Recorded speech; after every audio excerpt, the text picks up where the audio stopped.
السلام علیکم ورحمۃ اللہ وبرکاتہ۔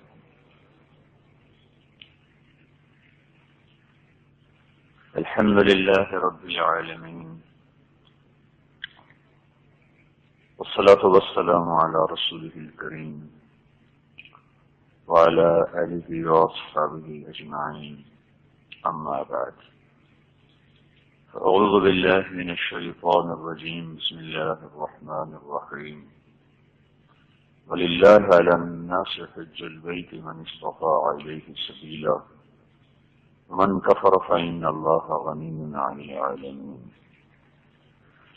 وقال النبي صلى الله تبارك وتعالى عليه وسلم: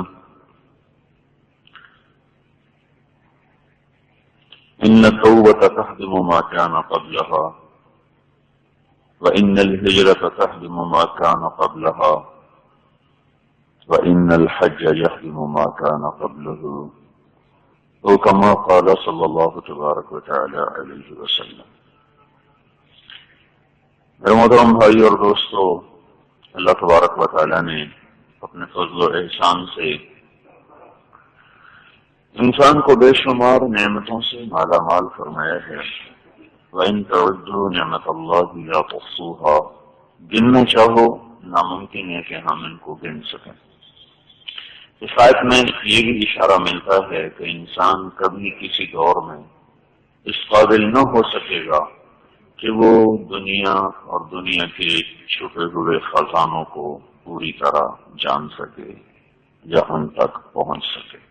لا تحصوها، نہ کر سکو گے، ناممکن ہے۔ ابھی تو انسانوں کی عمریں تھوڑی ہیں، اگر ہر انسان ایک لاکھ سال عمر لے کر آئے اور تحقیقیں کرتا رہے تو بھی یہ آیت بتاتی ہے کہ نہیں پہنچ سکتے۔ لا تحصوها۔ تو اللہ تعالیٰ نے کچھ مادی نعمتیں بنائی ہیں، کچھ روحانی نعمتیں بنائی ہیں۔ اب سب جمعے کے لیے نہا کے آئے، پانی اللہ نے دیا کثافت کو دھونے کے لیے، میل کچیل کو دھونے کے لیے۔ کپڑے بدل کے آئے تو وہ بھی پانی میں دھو کے نکالے گئے۔ تو جسمانی گندگیوں کو دھونے کے لیے اللہ تعالیٰ نے ہمیں پانی عطا فرمایا ہے۔ روحانی گندگیاں، جو گناہ انسان سارا دن کرتا ہے، اس کو دھونے کے لیے اللہ تعالیٰ نے ہمیں کچھ اعمال عطا فرمائے ہیں۔ ہم کیچڑ میں گزریں گے تو پاؤں میں لگے گا کیچڑ، دھوئیں میں سے گزریں گے تو دھواں آنکھوں میں پڑے گا، مرچیں آنکھوں میں پڑ جائیں تو اس کا اثر ہوگا۔ اسی طرح جب آدمی غلط ماحول میں سے گزرتا ہے تو اس کا اثر جسم پر، اس کی نظر غلط پڑتی ہے، اس کا اثر آنکھوں پر، وہ غلط نظر سے پھر اس کے دل میں جذبات غلط پیدا ہوتے ہیں تو اس کا اثر دل پر، پھر اعضاء و جوارح سے کبھی کچھ ہوتا ہے کبھی کچھ ہوتا ہے۔ یہ ساری چیزیں انسان کی روح کو گندا کرتے ہیں۔ اس کو دھونے کے لیے اللہ تعالیٰ نے چند اعمال رکھے جس سے وہ غلاظت دھل جاتی ہے۔ تو اللہ کے نبی نے فرمایا توبہ سے سارے گناہ معاف ہوتے ہیں، ساری غلاظت دھل جاتی ہے۔ ہجرت سے سارے گناہ معاف ہو جاتے ہیں، ساری غلاظتیں دھل جاتی ہیں۔ حج کرنے سے سارے گناہ معاف ہو جاتے ہیں، ساری غلاظتیں دھل جاتی ہیں۔ بلکہ حج کے بارے میں تو یوں فرمایا کہ وہ اس طرح ہو جاتا ہے کہ یوم ولدته امہ، جس نے حج کیا، من حج فلم یرفث ولم یفسق، جس نے حج کیا اور اس میں کوئی غلط بول نہ بولا، کوئی گناہ نہ کیا، تو خرج من ذنوبہ کیوم ولدته امہ، وہ اپنے گناہوں سے اس طرح نکلتا ہے جیسے بچہ ماں کے پیٹ سے نکلتا ہے۔ بچہ ماں کے پیٹ سے نکلتا ہوا کتنا معصوم ہوتا ہے، کوئی اس کے ذمے کچھ نہیں، ایسے جو آدمی حج کر لیتا ہے وہ ایسے ہو جاتا ہے کہ جیسے آج پیدا ہوا ہے، اس کے ذمے کچھ نہیں۔ تو اللہ تبارک و تعالیٰ نے ہمارے دین کی بنیاد 5 چیزوں پر رکھی ہے۔ بنی الاسلام علی 5، 5 چیزوں پر اسلام کی بنیاد ہے۔ ایک شہادت لا الہ الا اللہ محمد رسول اللہ، ایک نماز، پھر روزہ، زکوٰۃ، حج۔ حج یہ 5واں رکن ہے اسلام کا، اور آدم علیہ السلام سے شروع ہوا اور حضرت محمد صلی اللہ علیہ وسلم تک ہر نبی کا قدم وہ اللہ کے گھر کی طرف اٹھا ہے، اور ہر دور کے صالحین اور ہر دور کے مقربین اور ہر دور کے ذرا بھی ایمان کی کسر رکھنے والے، ان کی سواریاں اللہ کے گھر کی طرف دوڑتی چلی آئی ہیں، دوڑتی چلی رہیں گی۔ اللہ تعالیٰ نے جب ابراہیم علیہ السلام سے فرمایا اذن فی الناس، آواز لگاؤ، میرا گھر بن گیا ہے، آواز لگاؤ، تو یا اللہ کون سنے گا؟ علیک النداء علینا البلاغ، تیرے ذمے آواز لگانا ہے اور تیرے رب کے ذمے اس کو پہنچا دینا ہے۔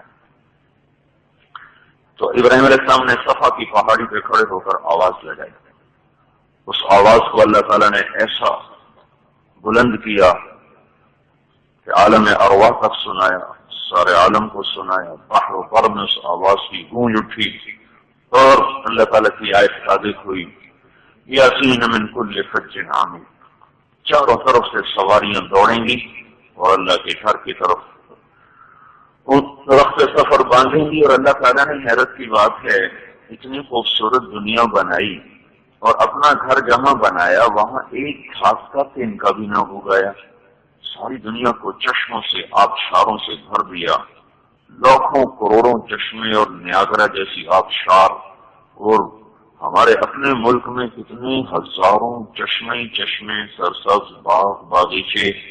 ہر بادشاہ اپنے گھر کو بڑی اچھی جگہ بناتا ہے، خوبصورت جگہ کا انتخاب کرتا ہے، موسم کو دیکھتا ہے، آب و ہوا کو دیکھتا ہے، پھر وہاں کی ہریالی اور سبزے کو دیکھتا ہے، پھر وہاں اپنے گھر کا انتخاب کرتا ہے۔ عبد الرحمن الناصر نے اپنا محل بنوایا تھا،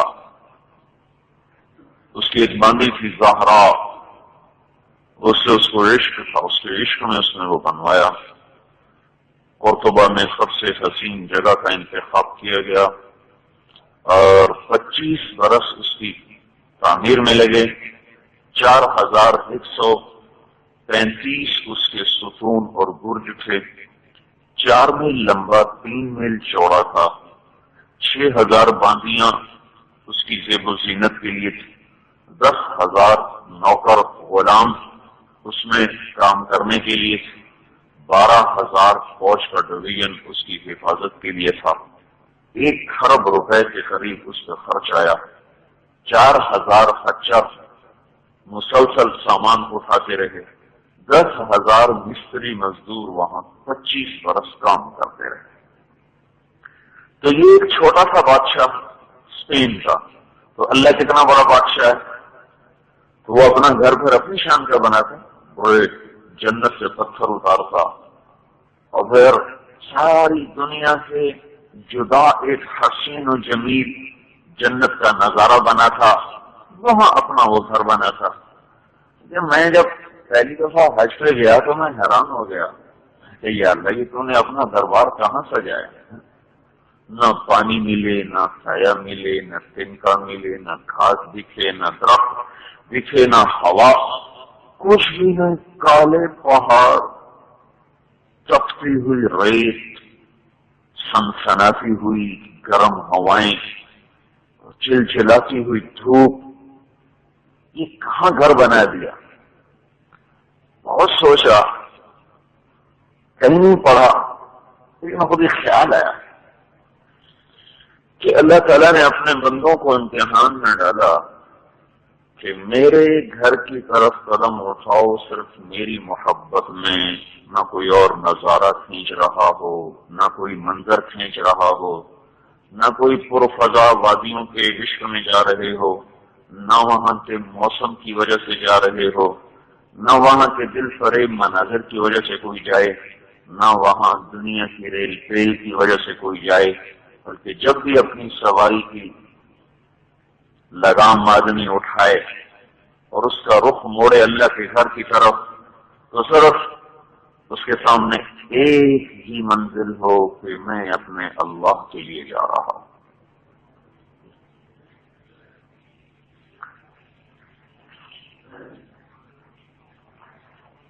رغبا الى اللہ من غیر ذات الا التقى وعمل المعاش،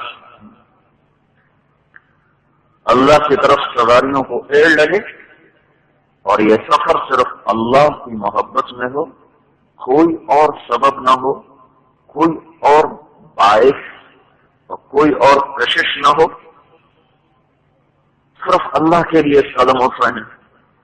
جب مدینے کو سواریاں موڑ رہی ہوں تو صرف اللہ کے محبوب کی محبت میں چل رہی ہوں، اور کوئی چیز وہاں آدمی کو کھینچ نہ رہی ہو۔ یہ جو آج وہاں دنیا آئی ہے 1400 سال کے بعد، یہ تو اب قیامت سے قریب آنی تھی۔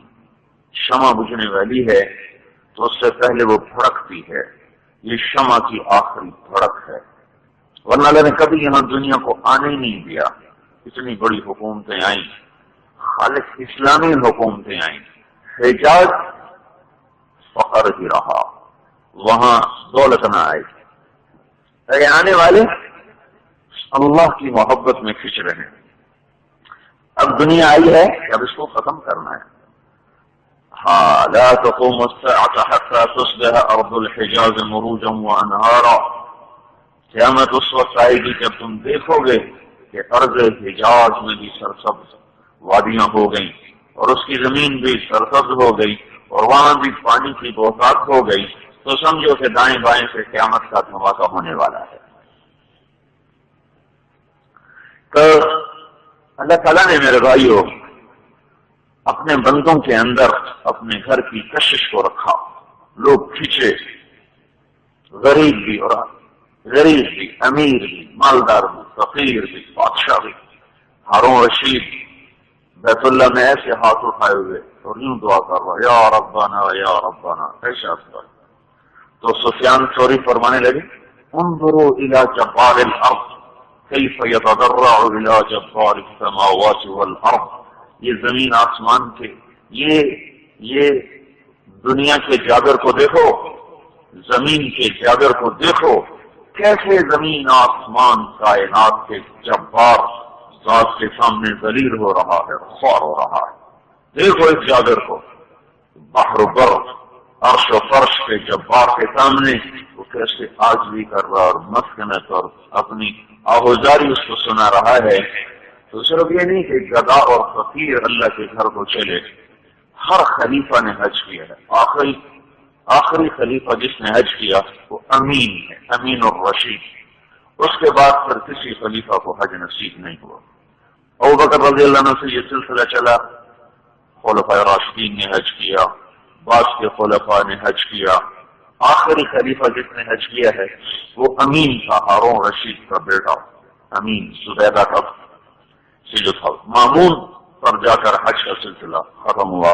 مامون کے بعد پھر کبھی کسی خلیفہ کو حج نصیب نہ ہوا۔ اللہ ہی جانے کیا حکمت تھی، کیا وجہ تھی، کیا اسباب تھے۔ تو میرے بھائیو، اللہ تعالیٰ نے حضرت محمد صلی اللہ تعالی علیہ وسلم کو کامل اکمل شریعت دے کر بھیجا، آپ کی قیامت تک ہر عمل کو دلیل بنا کے بھیجا۔ تو آپ نے جو حج کیا اس کو بھی اللہ تعالیٰ نے محفوظ کر دیا تاکہ آنے والی نسلوں تک روشنی رہے کہ حج کیا ہے، اس لیے ہے۔ بنیادی طور پر حج کا جو تصور ہے اس میں 3 چیزیں بنیاد۔ ایک تو توبہ ہی ہے کہ پہلے حاجی آدم علیہ السلام نے جو عرفات میں جا کر اللہ کے سامنے روئے اور گڑ گڑائے، اما حوا اور آدم، تو ہر حاجی اور حاجن سے مطالبہ ہوتا ہے کہ یہاں آؤ اور توبہ کر کے جاؤ۔ دوسری چیز اس کی حضرت ابراہیم علیہ السلام اور اسماعیل علیہ السلام کی قربانی ہے کہ یہاں آؤ تو صرف بکرے پر اور دمبے پر چھری پھیرنے نہیں بلکہ ساری زندگی کے لیے عہد کر کے آؤ کہ اپنے تمام جذبات کو اللہ اس کے رسول کے سامنے قربان کریں گے اور اس پر چھری پھیر دیں گے، اور بڑی سے بڑی قیمتی چیز بھی اگر اللہ مانگے گا تو اللہ کو پیش کر دیں۔ 84 برس کی عمر میں اللہ نے بیٹا دیا ابراہیم علیہ السلام کو، اور 6 برس کا تقریباً ہو چکے ہوں گے، وہ 6 برس 7 برس 8 برس کہیں پڑا تو نہیں، اندازہ یہی ہے۔ فلما بلغ معه السعي، جب دوڑنے بھاگنے لگے تو اللہ تعالیٰ نے فرمایا توبہ کر دو۔ اس وقت اپنی عمر کوئی 90-92 برس ہو چکی ہے، 7-8 برس کا بیٹا ہے، مینا کی سنگلاخ وادی ہے، زمین آسمان دم بخود ہیں، فرشتے کیا، ہوائیں کیا، مینا کے خاموش پہاڑ کیا، خشک وادیاں کیا. یہ کیا چکر ہو رہا ہے کہ خلیل کے ہاتھ میں چھری ہے اور معصوم بچے وغیرہ تجھے ذبح کرنا ہے، تیرا کیا ارادہ ہے؟ فانظر ماذا ترى، تو اگر بیٹا فیل حجت کی بجائے یہ کہنے کی بجائے کہ میرا جرم کیا ہے، میرا قصور کیا ہے، مجھے کیوں ذبح کرتے ہو، خواب تم نے دیکھا، ذبح مجھے کرتے ہو، ان سارے حیل و حجت کی بجائے اگر بیٹے کا جواب آتا ہے یا ابت فعل، یا ابت، وہاں بولا جاتا ہے جہاں کوئی بڑی خوشی کی بات سنی جا رہی ہو اور اگلا خوش ہو کر جواب دے رہا ہو، یا ابت میں اسماعیل علیہ السلام کی خوشی اور اندر کے جذبات کی عکاسی ہے کہ وہ ان کو ایسا لگا جیسے انہیں دنیا کی سب سے اعلیٰ اور قیمتی چیز مل گئی. افعل یا ابت افعل، جلدی کرو جو آپ کو کہا گیا ہے. ہاں یہ تو ابراہیم علیہ السلام کہنے لگے تو بڑا خوش نظر آ رہا ہے، میں تجھے ذبح کر رہا ہوں تو خوش ہو رہا ہے. کہنے لگے خوش نہ ہوں، آپ کو چھوڑوں گا تو آپ کے بدلے میں اللہ مل جائے گا، اور دنیا کو چھوڑوں گا تو اس کے بدلے میں جنت مل جائے گی. ہاں مجھے اپنی ماں کا تھوڑا خیال آتا ہے تو انہوں نے اپنا کرتا اتارا کہ یہ کرتا آپ لے لیں، یہ میری ماں کو دے دیں، اور اپنے کرتے میں آپ مجھے کفن دے دیں تاکہ جب کبھی میری ماں کو میری یاد آئے تو میرا کرتا دے کے تسلی پکڑ لیں.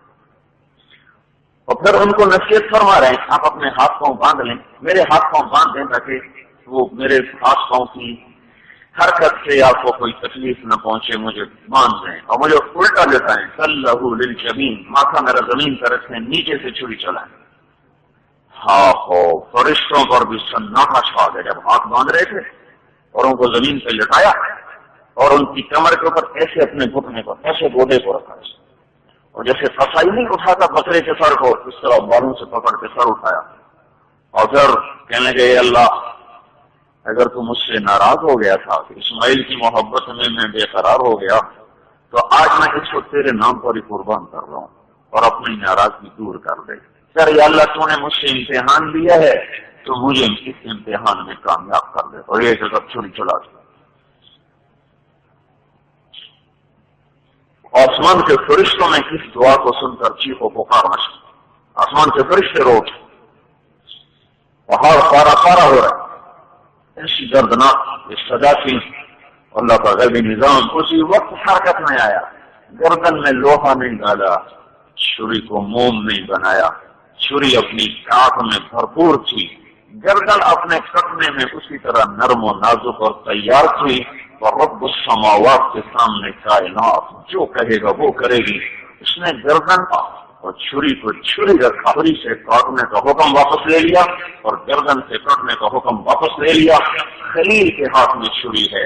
جب اللہ کا ارادہ نہیں ہوتا تو چھری فرعون کے ہاتھ میں ہو یا خلیل کے ہاتھ میں ہو وہ نہیں کاٹ سکتا. فرعون نے 70,000 ذبح کیے پر موسیٰ پہ چھری نہ چل سکی. وہ دشمن ہے. خلیل اللہ ہے، خلیل اللہ ہے. چلی چھری نہیں چل سکتی کیونکہ آسمان والے نے کہا نہیں چلے گی. تو ہر حاجی سے اللہ کا یہ مطالبہ ہوتا ہے کہ اللہ پر قربان ہو جاؤ، اللہ اس کے رسول کی منشا اپنی زندگی کی معراج بناؤ. تیسری چیز حج کی ہے. حضرت محمد صلی اللہ علیہ وسلم نے بے شرور سامانی کے عالم میں وہاں سے دعوت کا پیغام اٹھایا اور سارے عالم میں پہنچنے کا نظام بنایا. نہ ملک، نہ مال، نہ حکومت، نہ فوج، نہ پولیس، نہ درہم، نہ دینار، کچھ بھی نہیں دیا. صرف قم فانذر وربك فكبر وثيابك فطهر والرجز فاهجر ولا تمنن تستكثر ولربك فاصبر. اے میرے نبی خوش یا پہنچا میرا پیغام. کوئی پیسہ نہیں، کوئی دولت نہیں، کوئی حکومت کوئی نہیں، کوئی ہتھیار کوئی نہیں، کوئی پہرے دار کوئی نہیں، 2 وقت کی روٹی نہیں وہ بھی کوئی نہیں. 3 دن گزر جائیں گے، ایک نوالا پیٹ میں داخل نہیں ہوگا، لیکن آپ نے بیت اللہ سے میرے پیغام کو اٹھانا اور کائنات کے آخر انسان تک پہنچانا. تو آپ کی 13 برس اس پر جان توڑ محنت لگی. چچا ابو طالب کے انتقال کے بعد ایک بہت بڑا سہارا ٹوٹ گیا اور آپ فرمایا کرتے تھے اے چچا تیرے جانے کی کمی مجھے بڑی محسوس. ساتھ ہی حضرت خدیجہ رضی اللہ تعالیٰ عنہ 10 دن کے فاصلے سے وہ فوت ہو گئی تو آپ پر غم سے غم ٹوٹا. تو پھر جب مکے میں زمین تنگ ہو گئی تو آپ نے عرب قبائل کو دعوت دینا شروع کی کہ کوئی مجھے لے جائے اور میں اللہ کا پیغام پہنچاؤں. کوئی نہیں سننے والا. تو وہ اس لیے طائف کا سفر کیا, وہاں سے بھی بڑی تکلیف لے کر واپس آئے. تو نبوت کا 11واں سال ہے اور حج جولائی کے مہینے میں ہے. آپ کو رات کو 6 نوجوان ملے, ایک کھاٹی میں بیٹھے باتیں کر رہے بڑے شیطان کے پاس. عبداللہ بن رواحہ, ابو الحسن بن کیہان, عبادہ بن صامت, اسد بن زرارہ, سعد بن الربیع, نعمان بن حارثہ رضی اللہ تعالیٰ عنہ. کچھ اور نام بھی محدثین نے لیے ہیں. یہ جو میں نے نام بتائے ہیں یہ دلائل النبوہ اصفہانی نے جس روایت کو کیا ہے, ترجیح دی ہے, میں نے اس کے مطابق آپ کو بتایا ہے. باقیوں نے اور نام بھی دیے ہیں. آپ نے اس کو دعوت دی کہ میں اللہ کا نبی ہوں, میری مانتے ہو. کہا تو ہمارے پاس کیا کلام ہے؟ تو آپ نے وَإِذْ قَالَ إِبْرَاهِيمُ رَبِّ اجْعَلْ هَذَا الْبَلَدَ آمِنًا وَاجْنُبْنِي وَبَنِيَّ أَن نَّعْبُدَ الْأَصْنَامَ. یہ جو سنایا تو وہ کب کفا گئے, یہ وہی ہے جس کی یہودی خبر دیتے ہیں, چلو ان سے پہلے مسلمان ہو. یہ مسلمان ہوئے اور تھوڑے خوش, ان کا جی اگلے سال آئیں گے. سارا سال آپ ان سے انتظار میں رہے. نبوت کے 12ویں برس میں 12 آدمی آئے. دو ان میں سے غیر حاضر تھے, 5 یہ اور 4 یہ اور 8 اور آئے. 12 ان سے آپ نے بیعت لی رات کو, جس کو بیعت العقبۃ الاولیٰ کہتے ہیں. تو ان کا جب اگلے سال آئے تو نبوت کا 13واں برس تھا تو 72 آدمی آئے. 2 عورتیں, ام منیع, ام عمارہ رضی اللہ عنہما, 70 مرد. رات کو بیعت ہوئی کہ یا رسول اللہ اب آپ ہمارے پاس تشریف لائیں. تو اچھا جب اللہ حکم دے گا میں آؤں گا. تو یہ واقعہ ہے ذوالحج کا. اس کے بعد محرم گزرا, ذوالحج پورا گزرا اور محرم گزرا. سفر کی 27 تاریخ تھی کہ اللہ تعالیٰ کی طرف سے سفر میں اجازت ہوگی ہجرت کی, لیکن آپ کو نہیں ہوئی. تو آپ نے کہا ہجرت کرو, تو صحابہ جانا شروع ہوئے. 1 2 3 4 27 تاریخ کو آپ کو حکم ہوا کہ آپ بھی نکلیں. تو آپ یہ جمعرات کا دن تھا, تو آپ آئے ابوبکر رضی اللہ عنہ کے پاس کہ جانے کا حکم ہو گیا. ان کا میں بھی ساتھ ہوں. کہاں تم بھی ساتھ. تو 27 کی رات کو آپ نکلے ہیں شب جمعہ. ادھر مدینہ حضرت ابوبکر نے کہا کہ میں نے ایک رات تلاش کیا ہے, وہاں چل کے چھپتے ہیں, جب ہماری تلاش کرنی پڑ جائے گی پھر نکلیں گے. اس طرف مدینہ ہے تو اس طرف نکلے یمن کے راستہ, بالکل اس کے الٹ. تو یمن کے راستے کی طرف 4 میل کے فاصلے پر یہ پہاڑ کا سور, اس میں یہ غار تھا بالکل اوپر. ہمارے نبی پنجوں کے بل چلتے گئے تاکہ قدموں کے نشان نہ پڑیں. تو اس سے آپ کی انگلیاں ساری زخمی ہو گئی. جب پہاڑ پہ چڑھنے کا وقت آیا تو سارے پاؤں خون سے بھر گئے تھے, تو آپ چڑھ نہیں سکے. تو ابوبکر رضی اللہ تعالیٰ نے کندھے پر بٹھا کر سارا پہاڑ طے کیا. جنہوں نے سور کا پہاڑ دیکھا وہ جانتے ہیں سیدھا پہاڑ سیدھا. تو اندر تشریف لے گئے, غار کو صاف کیا اور اس کو اپنے پگڑی پھاڑ کے اس کے سوراخ بند کیے. پھر کچھ اور سوراخ باقی تھے تو کرتا اتار کے پھاڑا اور اسے سوراخ بند کیے. ایک باقی رہ گیا, اس پر اپنے پاؤں کو رکھ دیے. پھر کہ یا رسول اللہ آپ اندر تشریف لائیں. اندر آئے تو آپ کو اندازہ نہیں ہوا کہ کرتا بھی نہیں ہے اور پگڑی نہیں ہے. تھوڑا سا روشنی ہوئی تھوڑی سی, تو آپ نے دیکھا ننگے صرف احمد.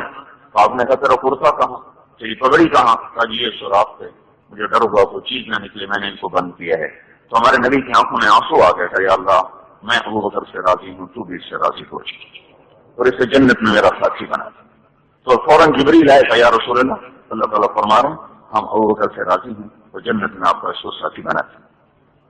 اور ایسے مکہ اس رات حملے کے لیے تیار تھے اور اندر دیکھ رہے تھے کہ سویا ہوا ہے. آپ نے وہاں کیا کیا, حضرت علی رضی اللہ عنہ کو سلا دیا اور خود نکل گئے. اب عربوں میں دستور تھا اندر جا کے حملہ نہیں کرتے تھے, گھر میں نہیں جاتے.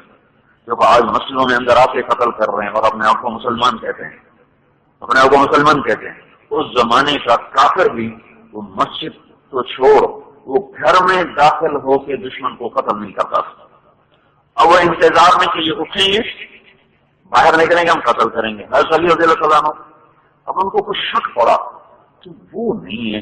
حضرت علی کا قد ذرا چھوٹا تھا تو انہوں نے پتھر مارے. تو حضرت علی کی ہائی نکلی, لیکن انہوں نے چادر سر سے نہیں ہٹائی کہ پتہ نہ چل جائے. صبح ہو گئی چادر نہیں ہٹائی. جب سر سے کپڑا ہٹایا تو دیکھا علی، تو آئے غصے میں، کہنے لگے ہمیں تو رات شک پڑ رہا تھا، کیونکہ ہم نے تو اتنے اس کو پتھر مارے ہمارے نبی کی، اس کی کبھی منہ سے ہائی نہیں نکلی تھی، اور تو جو پتھر مارتے تھے تو ہائی کرتا تھا، تو ہمیں شک تو پڑ گیا تھا کہ وہ نہیں ہے، تو بتا اب وہ کہاں ہے. میں کو ٹھیکیدار ہوں، مجھے پتا، جاؤ ڈھونڈو. تو اس طرح اللہ نے چھپایا. خیر میں وہ تو 3 راتیں، 27 کی رات، 28 کی رات، 29 کی رات، یکم ربیع الاول کو آپ نکلے اور 8 ربیع الاول کو آپ پہنچ گئے قبا. 2 ہفتے قیام کیا، مسجد بنائی. 22 ربیع الاول کو آپ وہاں سے چلے، جمعے کا دن تھا. پہلا جمعہ بنو سالم کی مسجد میں پڑھایا. اس کے بعد آپ مدینے میں داخل ہوئے. ایک جھاڑی تھی جس سے اوپر چڑھ کے پھر نیچے اترنا تھا. تو اس طرح آپ کی سواری مبارک اوپر چڑھی تو آپ نیچے سے یوں اوپر آئے. صرف آپ کا پہلا چہرہ سامنے آیا. تو آگے وادی میں مدینہ تھا، تو چھوٹی چھوٹی بچیاں باہر نکل کے آئی ان کی دیکھنے کے لیے کہ کون ہیں، کیسے ہیں. عورتیں چھتوں پر تھیں. تو جو آپ نیچے سے یوں بلند ہوئے تو بے ساختہ بیک وقت ان سینکڑوں بچیوں کے منہ سے نکلا طلع البدر علینا من ثنیات الوداع، وہ 14ویں کا چاند نکل آیا. تو ان کو کسی نے پہلے یاد نہیں کرایا تھا، جیسے ہمارے اسکول میں بچوں کو نظمیں یاد کرا کے اور کہتے ہیں آپ سناؤ، یاد نہیں. بے ساختہ طلع البدر علینا، وہ آیا 14ویں کا چاند. وجب الشکر علینا ما دعا للہ داعی، ہم پر اللہ کا شکر واجب ہو. 10 برس آپ نے قیام فرمایا، اللہ تبارک و تعالیٰ نے مکہ فتح کروایا، عرب سارے کا سارا مسخر ہوا. تو ویسے 5 ہجری میں حج فرض ہو گیا تھا، 6 ہجری میں، 5 میں مختلف روایت. تو جب مکہ فتح ہوا آپ نے حج نہیں کیا. 9 ہجری میں آپ نے ابوبکر صدیق کو حج کا امیر بنا کے 200 صحابہ کے ساتھ قافلہ روانہ کیا اور ان کو حج پہ. 10 ہجری میں پھر آپ نے خود حج کا ارادہ فرمایا. میرا سفر حج ہے پرسوں، تو حج کا مہینہ ہے، تو میں نے کہا تھوڑا سا آپ کو اللہ کے نبی کا حج بتا دوں کہ آپ نے پھر حج کیسے کیے.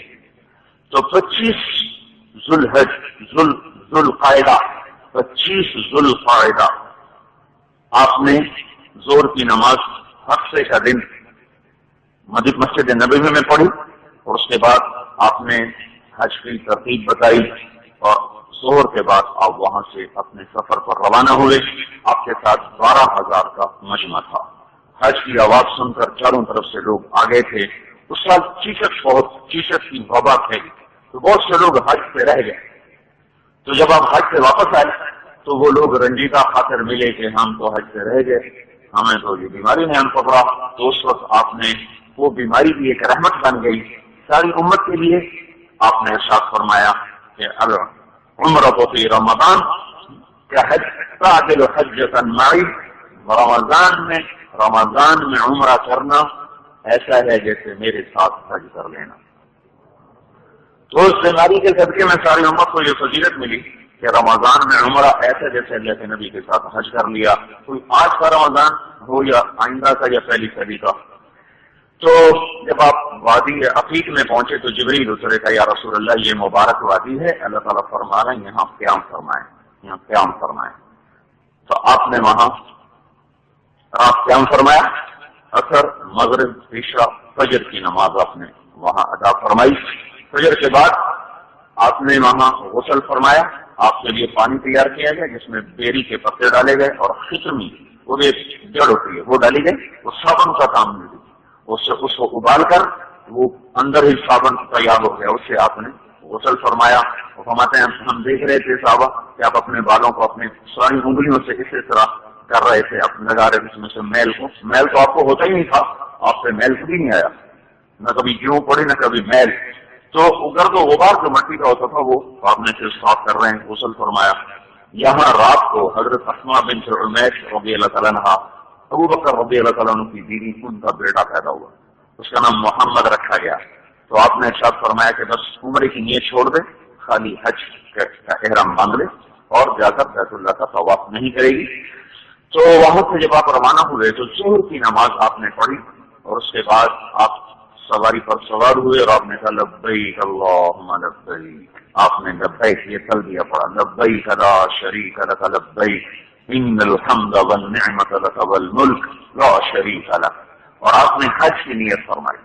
تو جبریل اترے گا، یا رسول اللہ تعالیٰ فرما رہے ہیں عمرے کو بیچ میں شامل کر، کیونکہ عربوں میں دستور تھا حج کے مہینے میں عمرہ نہیں کرتے تھے، کہتے تھے عمرہ ہوتا ہی نہیں، تو اس رسم کو توڑنے کے لیے اللہ تعالیٰ نے فرمایا عمرے کو شامل کریں، تو یہ حج قران ہو گیا، حج قران۔ تو امام ابو حنیفہ فرماتے ہیں حج قران سب سے افضل ہے کہ اللہ کے نبی نے یہی کیا تھا۔ امام مالک فرماتے ہیں کہ حج افراد، صرف حج کی نیت اور عمرے کی نہ ہو، یہ سب سے افضل ہے، کیونکہ حضور نے سب سے پہلے تو اسے ہی پسند کیا تھا۔ تو جب آپ مکے تشریف لے گئے تو آپ نے فرمایا جس نے عمرہ کر لیا ہے اور اس کے بعد سواری اور وہ اپنے ساتھ قربانی کا جانور نہیں لایا تو وہ احرام کھول دے اور پھر 8 تاریخ سے دوبارہ حج کا احرام باندھے۔ تو صحابہ نے کہا آپ نے تو کھولا نہیں، آپ نے کہا میرے ساتھ میری قربانی کے جانور ہیں، میں نہیں کھول سکتا، اگر اگلے سال اللہ نے مجھے حج کی توفیق دی تو پھر میں بھی عمرے کا صرف احرام باندھوں گا، پھر حج کا بعد میں باندھوں گا۔ اس حدیث کو دلیل بنا کر امام احمد بن حنبل فرماتے ہیں کہ سب سے افضل حج تمتع ہے۔ تو یہ سارے اللہ تعالیٰ ہی کے نیک بندے ہیں جنہوں نے ایک ادا سے دیکھا، دوسرے نے دوسری ادا سے دیکھا، اور سارے ہی افضل ہیں، سارے ہی مقرب اور مقبول ہیں۔ تو اس کے بعد سہارا بستی مدینے یمن کی بستی تھی جہاں سے کپڑا آتا تھا، اس بستی کے کپڑے کا آپ نے 2 چادروں کا احرام باندھا۔ اس کے بعد آپ نے تیل لگایا، تیل لگانے کے بعد آپ نے شہد منگوایا، شہد اپنے بالوں پہ لگایا، تھوڑا شہد گوند کا کام دیتا تھا، وہ سارے بال آپ کے ایسے سر کے ساتھ چپک کے بالوں بکھر ہوتے تھے، اڑتے تھے کیونکہ بال لمبے تھے، تو شہد لگا کر ان میں سے چپکا دیا آپ نے۔ تو اس کے بعد اس سے پہلے آپ نے خوشبو لگائی اور سر میں لگائی، داڑھی میں لگائی، جسم پہ لگائی، حضرت عائشہ رضی اللہ تعالیٰ نے ساری خوشبو لگائی۔ اس کے بعد آپ سواری پر تشریف فرما ہوئے، نماز پڑھائی، نماز کے بعد پھر آپ سواری پر تشریف فرما ہوئے اور آپ نے لبیک اللہم لبیک کی صدا لگائی۔ یہ قافلہ پھر وہاں سے چلا ہے 26 کو اتوار والے دن۔ تو راستے میں پہلا دن ان کا آیا ملل، ایک 16 میل کے فاصلے پر ایک جگہ تھی ملل اس لیے کہتے تھے کہ وہ راستہ بڑا مشکل تھا، جاتے جاتے آدمی اکھڑا جاتے تھے، تو چونکہ زور کے بعد چلے تو آپ نے پہلا پڑاؤ کیا ملل، پھر وہاں سے چلے تو آپ پہنچے الروحا۔ الروحا میں ایک کنواں ہے جہاں ہم بھی گئے، اس کا پانی بھی پیا، تو اس کے بارے میں آتا ہے کہ 70 نبیوں نے اس کنویں کا پانی پیا ہے اور وہاں قیام کیا ہے۔ تو دوسرا دن دوسرا جو آپ کا تھا پڑاؤ وہ الروحا میں تھا، مسجد کے جہاں وہ کنواں ہے اس کنویں کے پیچھے ایک مسجد بنی ہوئی ہے، جہاں یہ مسجد ہے یہاں ہمارے نبی کا خیمہ تھا، اس مسجد میں ہم گئے، 2 نفل بھی پڑے۔ پھر وہاں سے آپ چلے تو الروحا میں وہاں ایک نیل گائے آ گئی، نیل گائے زخمی آ گئی، تو آپ نے کہا دیکھو بھائی اس کو کوئی نہ پکڑے کیونکہ احرام کی حالت میں شکار منع ہے۔ تو اتنے میں وہ آدمی جس نے شکار کیا تھا نا وہ پہنچ گیا، وہ قبیلہ فاحش کا تھا، ان کا یا رسول اللہ قبول فرمائے۔ اچھا اگر احرام باندھا ہوا ہو تو شکار کرنا حرام ہے، اور اس کا شکار کھانا، جو شکار کر کے تھے احرام کی حالت میں، تو اس کا آگے کھانا بھی حرام ہے۔ لیکن ایک آدمی نے احرام نہیں باندھا، وہ شکار کر کے کوئی چیز پیش کرے احرام والے کو، اس کا کھانا جائز۔ تو چونکہ اس نے احرام نہیں باندھا تھا تو آپ نے کہا چلو بھائی تقسیم پکاؤ کھاؤ۔ تو وہاں سے چلے اب عصایا پہنچے، ملل، روحا، روحا سے عصایا، عصایا سے عرج ایک جگہ ہے، عرج میں حضور صلی اللہ علیہ وسلم کی اونٹنی اور ابوبکر رضی اللہ عنہ، حضور صلی اللہ علیہ وسلم کی اونٹنی پر ابو بکر اور حضور صلی اللہ علیہ وسلم دونوں کا سامان اکٹھا تھا۔ تو جب چلے نا عصایا سے تو وہ اونٹنی کہیں دائیں بائیں ہو، جب عرض پہنچے تو وہاں سامان اتارنے کے لیے اونٹ بٹھائے اور کھانا مانگا تو غلام نے کہا وہ تو اونٹنی کہیں پیچھے ہی رہ گئی، گمی ہو گئی۔ تو ابو بکر رضی اللہ عنہ کو بڑا غصہ، رسول کو کیا کھلائیں گے، تو انہوں نے اس کی 2-4 تھپڑ مارے، غلام یہ خیال بھی نہ آیا کہ اللہ کے نبی کا سامان. تو آپ نے فرمایا ابو بکر کو دیکھو دیکھو بھائی یہ دیکھو احرام کی حالت میں کیا کر رہا ہے. وہ آپ نے اس کو ناپسند فرمایا کہ ٹھیک نہیں کرنا نہیں چاہیے. تو جب آگے فضالہ اسلمی کو پتا چلا کہ وہ تو حضور کا اونٹ گم ہو گیا تو وہ بھاگے ادھر کھانا پکا پکایا لے کر آئے. تو آپ نے کہا ابو بکر آ جاؤ ناراض ہونے کی ضرورت نہیں ہے کہ دیکھو اس سے بہتر کھانا اللہ نے ہمیں دے دیا. تو کھانا کھا رہے تھے تو قیس بن سعد اور سعد بن عبادہ باپ بیٹا دونوں تازہ اونٹنی لے کر سامان سے بھر کر لائے. یا رسول اللہ ہم آپ کی خدمت میں یہ پیش کرتے ہیں آپ اسے قبول فرمائیں کہ آپ گم ہو گئی. اتنے میں وہ اونٹنی بھی پہنچ گئی. صفوان بن معطل رضی اللہ تعالیٰ عنہ ایک صحابی ہیں جن کے ذمے تھا پیچھے چلنا تاکہ کوئی چیز رہ جائے تو اس کو لے کر آئیں. جیسے آپ نکلتے تھے تو آپ اپنی جگہ پر کوئی نہ کوئی نائب مقرر کرتے تھے. جب آپ مدینہ سے نکلے تو آپ نے ابو دجانہ رضی اللہ تعالیٰ عنہ کو مدینے کا امیر بنایا. جو آپ کے اونٹ سے اس پر ناجیہ بن جندب الاسلمی کو آپ نے ذمہ دار بنایا اپنے اونٹوں کی قربانی کے جو اونٹ تھے. تو صفوان بن معطل پیچھے چلتے تھے تاکہ کوئی اگر پیچھے چیز رہ گئی تو اٹھا کے لیں. تو وہ پیچھے آ رہے تھے تو حضور کی اونٹنی ایک جگہ رکھی کھڑی تھی تو اس کو دی اور لے کر پہنچ گئے. تو آپ نے کہا نہیں بھی اللہ نے ہمارا سامان ہمیں واپس کر دیا ہمیں آپ سے ضرورت نہیں اللہ تمہیں جزا دے. سر عرض سے آپ چلے تو ابوا پہنچے. ابوا جہاں آپ کی والدہ ماجدہ کی قبر ہے وہاں میں بھی گیا تھا زیارت کرنے کے لیے. ایک بڑی وادی ہے سنگلاخ کی. تو خیر ابوا سے آپ چلے تو آپ عصفان پہنچے. عصفان پھر عصفان سے چلے تو آپ مرزاران سے گزرے. جب صرف ایک جگہ آتی ہے جہاں حضرت میمونہ رضی اللہ تعالیٰ عنہ کی قبر ہے وہ مکے میں داخل ہو گئی ہے. جن کو پتا ہو تو مدینہ جاتے ہوئے بالکل سڑک کے اوپر وہ قبر آتی ہے. وہاں حضرت عائشہ رضی اللہ تعالیٰ عنہ کو حیض آ گیا. وہ بیٹھی رو رہی تھی خیمے میں. تو آپ اندر آئے دیکھ رو رہی. تو آپ نے فرمایا تمہیں حیض تو نہیں آ گیا تھا؟ جی ہاں. تو یہ اللہ تعالیٰ نے عورت کی کمزوری رکھی ہے تو غم نہ کر تو اپنا عمرہ حج کی نیت میں بدل دے اور طواف نہ کرنا. تو ٹھیک ہے جی. تو یہ آپ اتوار کو چلے تھے نا. اتوار پیر منگل اور بدھ جمعرات جمعہ ہفتہ. اتوار کی رات کو آپ مکے میں داخل ہو گئے. صرف سے تنعیم جب آپ پہنچے تنعیم جہاں مسجد عائشہ ہے وہاں آپ نے احرام بدلا. احرام باندھا تھا مدینے سے. یہاں آ کر آپ نے وہ احرام تبدیل کیا اور اسی کپڑے سے دو چادریں آپ نے دوبارہ وہاں زیب تن فرمائی. اور اتوار کی رات کو آپ داخل ہو گئے. دیرے دی فوا ایک آتا ہے مکے میں اوپر کی طرف وہاں آپ کی جگہ موجود ہے. وہاں آپ نے رات قیام کیا صبح غسل فرمایا اور اتوار کی صبح کو آپ اشراق کے وقت وہاں سے چلے اپنی اونٹنی پر تشریف لائے اور آپ نے صفا اور مروہ کے پیچھے اپنے اونٹنی کو بٹھایا. اور آگے ایک دروازہ ہے وہ دروازہ آج بھی اسی نام سے ہے بابو بنی شیبہ. جو صفا مروہ میں دروازے بنے ہیں اس میں ایک دروازے کا نام ہے بابو بنی شیبہ. آپ یہاں سے اندر داخل ہوئے عمرہ کا طواف کرنے کے لیے عمرہ کرنے کے لیے.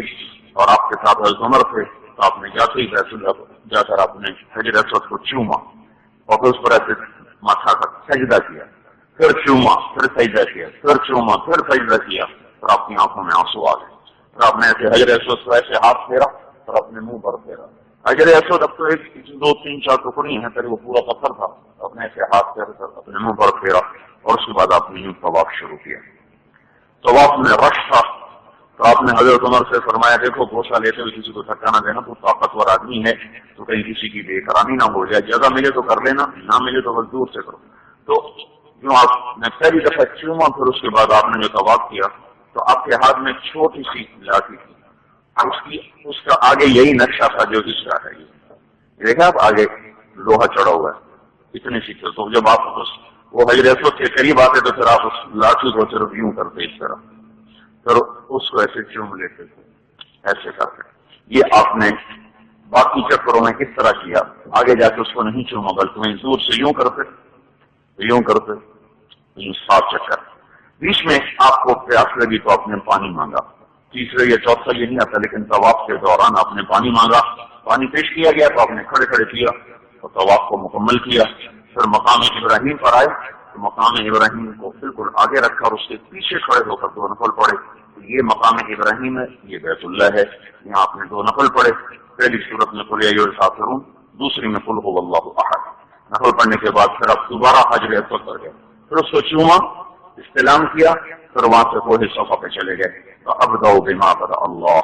میں دعائیں چھوڑ رہا ہوں کیونکہ ٹائم تھوڑا ہے. جو جو دعائیں آپ نے مانگی، بیت اللہ کو دیکھ کے دعا مانگی، صفا پہ دعائیں مانگی، مروہ پہ دعائیں مانگی، کبھی اللہ نے موقع دیا کتابوں میں لکھی آپ دیکھ لیجیے گا. تو اس کے بعد آپ نے یوں بیت اللہ کی طرف یوں خاص اٹھا کر استعلام سے لا الہ الا اللہ وحدہ نصر عبدہ انجز وعدہ واعز جندہ وہزم الاحزاب وحدہ. اس کو 3 دفعہ پڑھا، پھر دعا مانگی. پھر اس کے بعد آپ نے مروہ کی طرف چکر لگایا، پھر صفا پھر مروہ، 7 چکر آپ نے لگائے. اور صفا اور مروہ کے درمیان جب آپ جہاں دوڑنا ہے وہاں آپ اتنی تیز دوڑتے تھے کہ آپ کا جو وہ تھا احمد احرام والا وہ ایسے گول چکر بن جاتا تھا، ہوا کے پریشر سے ایسے گول چکر بن جاتا تھا. اور وہاں فرمایا لا یقتل ابتغ الا شدہ. تو یہ جگہ تو ہمت سے پار کی جاتی ہے. اس کے بعد آپ نے فرمایا جس کے پاس قربانی کا جانور نہیں ہے وہ احرام کھول دے. صحابہ نے کہا آپ تو کھول نہیں رہے. صاحب نے کہا بھائی میں نے اپنی ساتھ قربانی کے جانور لیے ہوئے ہیں، اگر اگلے سال اللہ نے موقع دیا تو پھر میں بھی ایسی کروں. حضرت علی رضی اللہ تعالیٰ نے یمن گئے ہوئے تھے، وہ وہاں سے تشریف لائے احرام باندھے ہوئے. آگے دیکھا حضرت فاطمہ رضی اللہ عنہا کو تو وہ نہا دھو کے کپڑے پہن، خوشبو لگا، سرما لگا، تیل لگا. حضرت علی ایک دم غصے میں آ گئے. تو کیوں بند سنور کے بیٹھی ہوئی ہے؟ تم نے احرام کیوں اتار دیا؟ ان کو تو پتہ نہیں کہ کیا حکم ملا. تو انہوں نے کہا میں نے تو نہیں اتارا، اللہ کے نبی نے فرمایا. لیکن حضرت علی رضی اللہ عنہ کا غصہ ٹھنڈا نہیں ہوا، اسی غصے میں آئے حضور کے پاس. کہنے لگے یہ فاطمہ نے احرام اتار دیا. تو جب آپ نے دیکھا نا کہ غصے میں، تو آپ نے 3 دفعہ کہا صدقت صدقت صدقت انا امرتھا. فاطمہ سچ کہہ رہی ہے، سچ کہہ رہی ہے، سچ کہہ رہی ہے، میں نے فاطمہ سے کہا تھا احرام کھول. پھر ایک دم حضرت علی ٹھنڈے ہو گئے. پھر آپ نے فرمایا تو نے کیا نیت کی تھی احرام کی؟ تو حضرت علی نے عرض کی یا رسول اللہ میں نے کہا تھا یا اللہ جو میرے نبی کی نیت وہی میری نیت. تو آپ نے کہا پھر تو احرام نہ کھول، تو میرے ساتھ ہی ہے قران، حج قران. تو اتوار، پیر، منگل، بدھ 4 دن آپ ابتح کی وادی میں رہے، مکی اور مینا کے درمیان ایک وادی. وہاں 4 دن قیام فرمایا، سفر نمازیں پڑھی. پھر آپ نے بدھ کے دن ظہر کی نماز کے بعد پھر دوبارہ حج کی تفصیل بیان فرمائی. اور جمعرات کو آپ صبح نماز پڑھنے کے بعد اشراق کے بعد آپ وہاں سے چلے اور مینا میں تشریف لائے جہاں مسجد خیف ہے آج کل. اس کا جو گنبد ہے جیسے ہماری مسجد کا گنبد، جہاں اس کا گنبد ہے بالکل اس کے نیچے حضور پاک صلی اللہ علیہ وسلم کے لیے خیمہ لگایا گیا تھا چمڑے کا، جس میں آپ نے آرام فرمایا. اور ظہر، عصر، مغرب، عشاء اور فجر کی نمازیں آپ نے وہاں ادا فرمائی. دائیں طرف انصار مہاجرین اور بائیں طرف انصار سے. تو یہ جمعرات کا دن. جمعہ کو پھر آپ تشریف لیے گئے. عرفات کے لیے ہمارے ہاں مثال ہے، مشہور ہے کہ جمعے کا حج حج اکبر ہوتا ہے اور دوسرا حج حج اصغر ہوتا ہے. یہ تھوڑی سی وضاحت کرنی ہے کہ ہر حج حج اکبر ہوتا ہے کیونکہ عمرے کو کہتے ہیں حج اصغر. عمرہ حج اصغر اور حج حج اکبر. جمعے والے حج کو حج اکبر نہیں کہتے.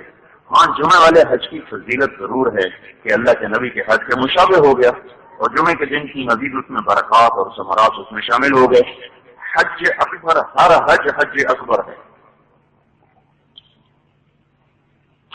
تو وہاں آپ اشراق کے قریب تشریف نکلے اور وہاں آپ کے لیے خیمہ لگایا گیا تھا جہاں مسجد نمیرہ ہے. تو جاتے ہی آپ نے وہاں آرام فرمایا. اس کے بعد سوال کے قریب آپ اٹھے اور آپ نے حکم دیا میری اونٹنی کو تیار کیا جائے. اونٹنی سخت ہوا، اس پہ کجاوا رکھا گیا. اس کے بعد آپ اس پر تشریف فرما ہوئے اور آپ نے ایک لمبا چوڑا خطبہ دیا. خطبہ بتانے کا بھی وقت نہیں ہے، بنیادی بات ہے تو اس میں آپ نے حقوق العباد پہ سارا زور دیا. پہلا جملہ دیکھو ایمان والو تمہاری جان، تمہارے مال، تمہاری عزتیں ایک دوسرے کے لیے قابل احترام ہیں. جیسے یہ شہر قابل احترام، جیسے یہ مہینہ قابل احترام، جیسے یہ جگہ قابل احترام ہے. لا ترجعوا بعدی کفارا یضرب بعضکم رقاب بعض الا لا تظلموا الا لا تظلموا الا هل بلغت بڑا خوبصورت حسین و جمیل خطبہ ہے تو جس میں آپ نے ارشاد فرمایا کہ ایک دوسرے کی عزتوں کا خیال کرنا، مال کا خیال کرنا، زندگیوں کا خیال کرنا، لوگوں کی عزتوں سے نہ کھیلنا، لوگوں کی جان سے نہ کھیلنا، لوگوں کے مال سے نہ کھیلنا، میرے بعد ظالم نہ بن جانا، میرے بعد ظلم نہ کرنا، میں نے اپنا پیغام تم تک پہنچا دیا ہے، عورتوں کے حقوق بتائے، غلاموں کے حقوق بتائے، نسلی تفاوت مٹایا، سود کو ختم فرمایا کہ آج کے بعد سود ختم، الا ان اول ربا اضعه تحت قدمي، اور سب سے پہلے جس سود کو میں ختم کر رہا ہوں اپنے چچا عباس کے سود کو ختم کرتا ہوں، اور آج کے بعد ظلم ختم، سب سے پہلا میں ظلم ختم کرتا ہوں جو میرے خاندان پر، میرے خاندان ایاز بن ربیعہ بن حارث بن نوفل بن حارث بن عبد المطلب، یہ عبد المطلب کے بڑے بیٹے کے پوتے تھے، بڑے بیٹے کے پوتے جن کو حسین نے قتل کیا تھا، تو آپ نے فرمایا سب سے پہلا قتل میں اپنے خاندان کا معاف کرتا ہوں، ایاز بن ربیعہ بن حارث بن عبد المطلب، اس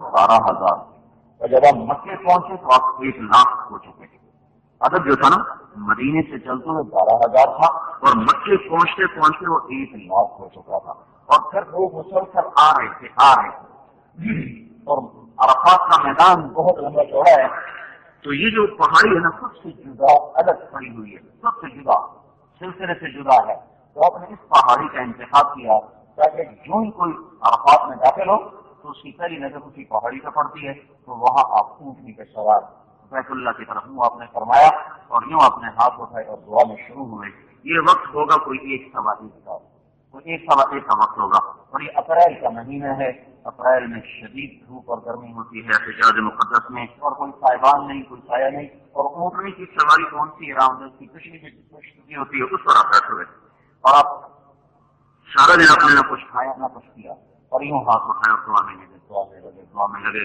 پھر ہاتھ یوں کبھی مل جاتے، پھر کبھی ہاتھ یوں قریب ہوتے ہوتے سینے سے لگ جاتے، پھر آپ اس سے پھر اپنے ہاتھوں کو ہلا کر جیسے کوئی فقیر نہیں فریاد کرتے، جی آپ کی کیفیت جسے کو فقیر مانگ رہا ہو آہوزاری کے ساتھ، پھر کبھی اونٹنی کو چلتی آپ ایک ہاتھ سے اونٹنی کی لگام پکڑتے، ایک ہاتھ سے ہی آپ کا منہ لگ رہتا ہے، پھر یہاں دعائیں ہیں، کبھی اللہ نے موقع دیا بڑی عجیب حسین جمیل خوبصورت کیا کچھ مانگا، 5 گھنٹے 5.5 6 گھنٹے کی دعا،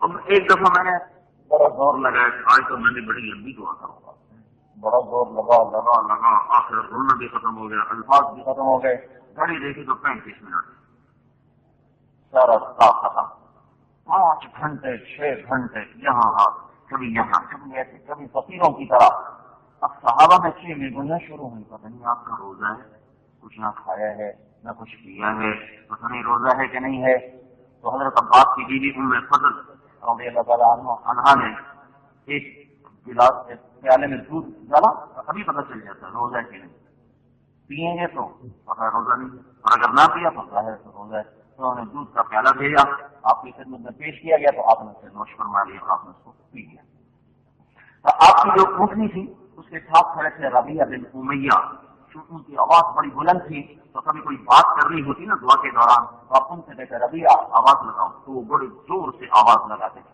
اور ابو بکرہ رضی اللہ تعالیٰ عنہ وہ آپ کی اونٹنی کے بالکل سر سے نیچے ایسے کھڑے ہوئے تھے، تو اونٹنی کا لعاب ان کے کندھے سے گر رہا تھا مسلسل، تو اقوا اونٹنی اقوا مغرب تک آپ سے دعا میں لگے رہے اور کیا کیا مانگا، تو یہ اللہ سے مانگا یا اللہ میری امت کو معاف کر دے، سب سے زیادہ اس سے زور لگا یا اللہ میری امت کو معاف کر دے، میری امت کو معاف کر دے، آخر شام کو یہ دعا قبول ہوئی، اچھا آپ کی ساری امت کو معاف کر دیں گے پر ظالم کو نہیں کریں گے، تو اس کے بعد آپ نے جب سورج ڈوب گیا، آپ نے چونکہ قریش مکہ سورج ڈوبنے سے پہلے چلتے تھے، آپ نے کہا کہ ہم ان کے خلاف کریں، تو حضرت بلال حضرت اسامہ آپ کی اونٹنی پر سوار تھے، آپ کے ساتھ ان کو دیر ہو گئی، تو آپ نے ان کا انتظار کیا یہاں تک وہ تشریف لائے، ان کو پیچھے بٹھایا، سر آپ آگے چلے، تو راستے میں آپ کو استنجے کا تقاضا ہوا، وہاں اترے آپ نے استنجا فرمایا، تو ایک خفیف سا وضو کیا، خفیف وضو ایک دفعہ کلی کرنا، ایک دفعہ ہاتھ دھونا،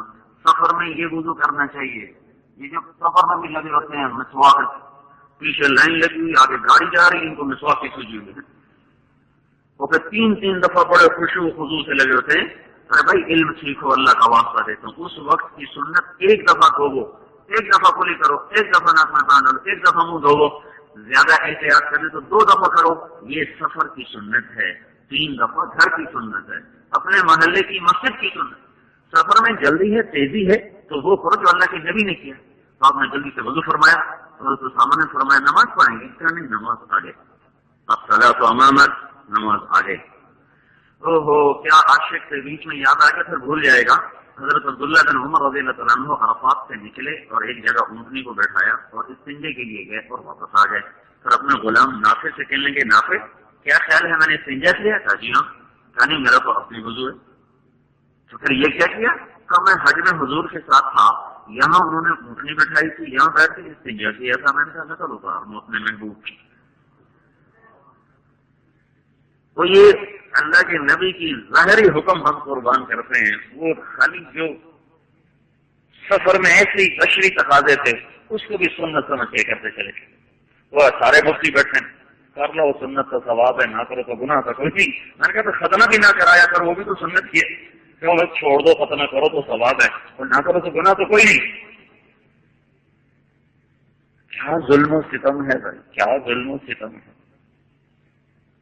پھر آپ آندے چلے تو آپ مزدلفہ میں پہنچے، جاتے ہی آپ نے مغرب کی نماز پڑھی، پھر اس کے بعد آپ نے سواریوں سے سامان اتروایا رکھوایا، اس کے بعد پھر آپ نے عشاء کی نماز پڑھی اور عشاء کی نماز پڑھ کے پھر آپ فجر تک سوئے۔ اس رات آپ نے تہجد بھی نہیں پڑھی، کل سوئے رہے، تہجد بھی نہیں پڑھی۔ بڑی حکمت ہے اس میں، اذان کے وقت آپ اٹھے، اذان دلوائی اور اس کے بعد نماز پڑھی، نماز کے بعد پھر آپ وقوف کے لیے دعا کے لیے کھڑے ہو۔ اتنے میں ایک شخص آئے، عروہ بن مدرس بن الطائی، کیا نصیب ہے یا رسول اقللت راحل، یا رسول اللہ میں نے اپنی سواری کو اتنا دوڑایا کہ میں اور میری سواری دونوں چورا ہو گئے کہ کہیں میں آپ کو پکڑ لوں، آپ تک پہنچ جاؤں۔ علی حج، کیا میرا حج قبول ہو گیا؟ کیا میرا حج ہو گیا آپ کے ساتھ؟ آپ نے فرمایا تیرا حج بھی ہو گیا۔ کہ جو عرفات میں سے گزر جائے صبح صادق سے پہلے اور اگر ہمارے ساتھ اس نماز میں شریک ہو جائے تو اس کا حج ہو گیا۔ تو صبح صادق سے پہلے گزرے تھے میدان عرفات، یا رسول اللہ میں نے کوئی گھاٹی، کوئی چوٹی، کوئی راستہ ایسا نہیں جو میں نے اطمینان سے طے کیا ہو، میں برق رفتار بن کے چلا کہ مجھے آپ کے ساتھ حج کی سعادت نصیب ہو جائے۔ یہ غالباً آخری شخص ہیں جو حج کی سعادت میں ان کو خوش نصیبوں میں جن کا نام آیا، آخری آدمی جو پہنچے ہیں اور ان کو بھی حج کی رفاقت اللہ کے نبی کے ساتھ نصیب ہوگی۔ اس کے بعد آپ وہاں سے چلے تو آپ نے وہاں پر دعا مانگی، اللہ میری امت کے ظالم کو بھی معاف کر، ظالم کو بھی معاف، مظلوم کو حق اپنی طرف سے دے دے، ظالم کو بھی معاف کر۔ تو پھر آپ روئے یہاں تک کہ بشارت ہے اچھا ہم آپ کی تو فعل ان کو بھی معاف کر دیں گے۔ تو ایک دم آپ ہنسنے لگے تو صحابہ نے کہا یا رسول اللہ یہ کیا ہو، روئے ہنسنے کا مقام کیا ہے؟ صاحب نے فرمایا ابھی اللہ نے میری دعا قبول کی تو شیطان سر میں مٹی ڈالا اور ہائے کر رہا، میں تو اس کو دیکھ کے ہنس پڑا۔ اس کے بعد آپ وہاں سے چلے، تھوڑا سا سورج نے کنی نکالی تو آپ وہاں سے چلے اور فضل بن عباس کو اپنے پیچھے بٹھایا، اسامہ کو اتار دیا اور فضل بن عباس کو اپنے پیچھے بٹھایا۔ فضل بن عباس بڑے حسین نوجوان جا رہے تھے، راستے میں ایک لڑکی نے آ کر مسئلہ پوچھا، قبیلہ خفعن کی ایک لڑکی نے آ کے مسئلہ پوچھا، تو چونکہ احرام کی حالت میں چہرہ کھلا تھا اور فضل بن عباس پیچھے بیٹھے تھے، تو فضل کی جب نظر ادھر پڑی تو آپ نے پیچھے اپنا ہاتھ لے جا کر اور فضل کے منہ کو یوں کر دیا، اس طرح کر دیا، انہوں نے منہ ادھر کر لیا۔ جب وہ بات پوچھ کے چلی گئی تو عباس کہنے لگے یا رسول اللہ چچا اور ان کے بیٹے فضل، یا رسول آپ نے اپنے بھائی کے ساتھ کیا، لوگ ہی محبت، آپ نے اپنے بھائی کی گردانی مروڑ دی۔ تو آپ نے ارشاد فرمایا دونوں خوبصورت تھے، مجھے خطرہ ہوا کہ کہیں نیت خراب نہ ہو جائے۔ یہ کس کو کہہ رہے ہیں؟ فضل بن عباس ان صحابہ میں ہیں جو 1000 کافروں پہ بھاری سمجھے جاتے تھے۔ ایسے آدمی کی نظر خراب ہوگی، کیوں؟ ایسے آدمی کی نظر خراب ہوگی جو 1000 کے برابر شمار ہو، پھر آل رسول ہو، اور پھر بیٹھا کہاں ہے؟ اللہ کے نبی کی کمر کے ساتھ اس کا سینہ لگا ہوا ہے۔ یہاں شیطان کہاں سے آئے گا؟ وہ تو جو حضور کے ساتھ شیطان تھا وہ خود مسلمان ہوگا۔ آپ نے ارشاد فرمایا ہر آدمی کے ساتھ ایک شیطان، تو لوگوں نے کہا آپ کے ساتھ بھی ہے، ہاں میرے ساتھ بھی ہے، اور وہ مسلمان ہو گئے، وہ کلمہ پڑھ گیا۔ آپ کی صحبت میں تو شیطان کلمہ پڑ گیا، تو فضل کی نظر کیسے خراب ہو سکتی ہے؟ یہ فضل کو نہیں سمجھایا، یہ آنے والی نسلوں کو سمجھایا ہے کہ جب آوارہ نظروں والے لوگ حج کریں گے، جب آوارہ نظروں والے لوگ حج کریں گے تو ان کو یہ سمجھایا جا رہا ہے کہ فضل جیسے کہ گردن میں نے مروڑ دی تو تم دیکھنا اپنے ایمان کی حفاظت کرنا، کہیں حج کرتے کرتے ایمان پیچھے نہ آ جانا۔ قبرمان سے آپ آگے آئی تو اصحاب الفیل کی وادی محصر، وہاں سے تیزی سے نکلے اور سیدھے گئے بڑے شیطان کے پاس، وہاں اونٹنی سے اترے، حضرت اسامہ نے اونٹنی کو پکڑ لیا اور حضرت بلال نے آپ کے اوپر ایسے چادر کا سایہ کر دیا، وہاں آپ نے اس کو 7 کنکر مارے، اس کے بعد آپ مڑے اور پھر وہاں آپ نے ایک مختصر خطبہ دیا ہے، پھر اس کے بعد آپ نے اونٹ بلوائے، پھر 100 اونٹ کچھ حضرت علی یمن سے لائے تھے، کچھ آپ کے تھے، تو 100 اونٹ، پھر ان میں سے 63 الگ کر لیے گئے، ان 63 میں سے 5 اونٹ آگے لائے جاتے، پھر ان 5 میں سے 1 اونٹ حضور کے سامنے کھڑا کیا جاتا، آپ اس کو ذبح کرتے، حضرت علی رضی اللہ عنہ پکڑتے اور آپ ذبح کرتے۔ تو وہ جو 5 اونٹوں میں سے ایک جب آگے آ جاتا تھا ذبح ہونے کے لیے، تو پچھلے 4 آپس میں لڑائی شروع کر دیتے کہ میں آگے بڑھ کے پہلے ذبح ہو جاؤں، ایک دوسرے کو کاٹتے تھے، اور ہم تو بکرے کو آگے کھینچتے وہ پیچھے جاتا ہے، وہ آگے بڑھے ذبح ہونے کے لیے، تو آپ نے کھڑے ایسے اچھے سے سب کو 63 اونٹ آپ نے ذبح فرمائے، 63 قربانی دی۔ کہیں اشارہ کیا کہ بھائی مالداروں کو چاہیے کہ خوب کھل کے قربانی کریں، گھر میں ہو یا بیت اللہ میں ہو، مالداروں کو چاہیے کھل کے اللہ کے نام سے قربانی کریں۔ اس دن کا سب سے بڑا عمل ہے الحج والصج، شور مچانا، خون بہانا، شور مچانا، خون بہانا، یہ تکبیر پڑھنا، تلبیہ پڑھنا، مانا قربانی کرنا۔ 63 اونٹ آپ نے ذبح کی اور اپنی بیویوں کی طرف سے اپنے گائے ذبح کی۔ ویسے عام حالات میں ہمارے نبی ہر سال 2 دمبے، 2 چھترے، سینگوں والا چھترے ذبح کرتے تھے سفید رنگ کے، ایک اپنی طرف سے ذبح کرتے تھے اور ایک پوری امت کی طرف سے ذبح کرتے تھے، یہ میری قربانی اور یہ میری امت کی قربانی۔ تو آپ نے اپنی بیویوں کی طرف سے گائے ذبح فرمائی، اپنے لیے 63 اونٹ ذبح فرمائے، پھر حضرت علی سے فرمائے جلدی پکواؤ، اور دیکھو اس کی جو کھال کھینچنا، گوشت بنانا، اس کی اجرت گوشت کی شکل میں نہیں دینی، کھال نہیں دینی، مجھ سے مانگنا، میں اجرت اس کی الگ دوں گا۔ پھر اس کے بعد ان کو ادھر لگا کہ آپ نے نائی کو بلوایا، نائی کون سے؟ معمر بن عبداللہ رضی اللہ تعالیٰ عنہ، ان کے بھاگ جاگے ان کو بلوایا، تو وہ کس طرح لے کر آئے، تو آپ ان کے سامنے ایسے بیٹھ گئے، کلے بھائی معمر، اللہ کے رسول نے سر تجھے دے دیا ہے، اس طرح تیرے ہاتھ میں ہے، جو مرضی کر۔ آپ نے مذاق کیا نا، کہنے لگے یا رسول اللہ یہ تو معمر کے بھاگ جاگ اٹھے، یہ تو معمر کے نصیب جاگ اٹھے کہ آج اس کو یہ سعادت ملی، آپ تو کسی کو بھی بلا سکتے تھے، تو پھر آپ کیسے پاؤں کے بل بیٹھے؟ پھر آپ نے فرمایا دائیں طرف سے پہلے مونڈ پہ یہ سارے آدھے سر کے بال مونڈے، تو سامنے ابو طلحہ کھڑے، آپ نے سارے کے سارے ان کو دے دیے، ابو طلحہ انصاری۔ ساتھ حضرت خالد کھڑے تھے، انہوں نے منت ترلا کر کے جو پیشانی کے بال تھے نا وہ ان سے لے لیے، اور پھر اپنی ٹوپی میں سی لیا تھا۔ پھر جب کبھی وہ لڑائی میں جاتے نا تو پہلے سر پہ ٹوپی رکھتے، اوپر لوہے کا خود رکھتے، پھر تلوار اٹھاتے۔ تو محدثین بھی، علماء بھی کہتے ہیں کہ ان بالوں کی برکت سے بڑے سے بڑے لشکروں کو پارا پارا کر دیا۔ ایک دفعہ رومیوں نے چڑھائی کر دی، وہ بالکل سر پہ آ گیا، حضرت خالد نے کہا ٹوپی، وہ ٹوپی نظر نہ آئے، تو بعض سرداروں نے کہا ٹوپی کو چھوڑو، خدا کے بندے وہ سر پہ چڑھ آئے ہیں، اٹھو۔ نہیں، اگر وہ میرے سر کے اوپر بھی آ گیا تو بھی پہلے ٹوپی تلاش کرو۔ وہ دیکھا نیچے سے کہیں مل گئی، تو وہ سارے سرداروں نے کہا اس ٹوپی میں کون سا جادو ہے جو اس کے لیے اتنا بڑا خطرہ مول لیا؟ اس میں جادو ہے، اس میں اللہ کے نبی کے بال ہیں، اس کے بغیر میں نے کبھی تلوار نہیں اٹھائی۔ پھر آپ نے الٹی طرف کی سر مڑایا تو آپ نے کہا بھائی صحابہ میں تقسیم کر دو، وہ چھینا جھپٹی میں کسی کو ملا, کسی کو نہ ملا, کوئی لے گیا, کوئی رہ گیا. 1.25 لاکھ آدمی کتنوں کو ملتا؟ پھر آپ نے ناخن کٹوائے, پاؤں کے, ہاتھوں کے بھی, پاؤں کے بھی, اور پھر آپ نے کہا ان کو دفن کر دو. تو وہ وہاں دفن کر دیے گئے. اس کے بعد آپ نے کتنے میں وہ تیار ہو گیا کھانا, تو آپ نے شوربہ پیا, کچھ روٹیاں کھائیں, پھر آپ طواف کے لیے تشریف لے گئے بیت اللہ. تو آپ نے اب اس وقت آپ نے اونٹنی تبدیل فرمائی, جدا, اپنی اونٹنی جدا پر, پہلے فتوا پہ سوار. تو حضرت معاویہ رضی اللہ تعالیٰ عنہ کو آپ نے اپنی اونٹنی کے ساتھ اپنے پیچھے بٹھایا اور تشریف لے گئے, اور آپ نے یہ طواف جو کیا ہے اونٹنی پر بیٹھ کر کیا. اور آپ کی اونٹنی کی جو لگام تھی وہ حضرت عبداللہ بن ام مکتوم رضی اللہ تعالیٰ عنہ نابینا صحابی ہیں, انہوں نے پکڑی ہوئی تھی اور آ کہہ رہے تھے راستہ دو, اللہ کے نبی کو راستہ دو. آگے یہ کہتے کہتے وہ رجز پڑھتے ہوئے جا رہے تھے.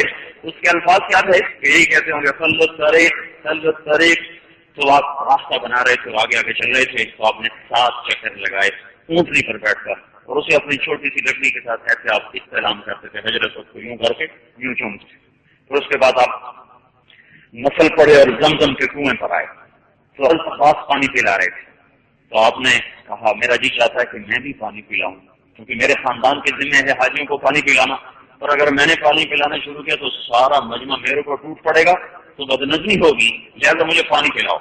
تو حضرت عباس نے کہا اپنے بیٹے فضل سے, بیٹا جاؤ اماں سے کہو وہ جو دوسرا ڈول ہے نا اس میں پانی لے آئے.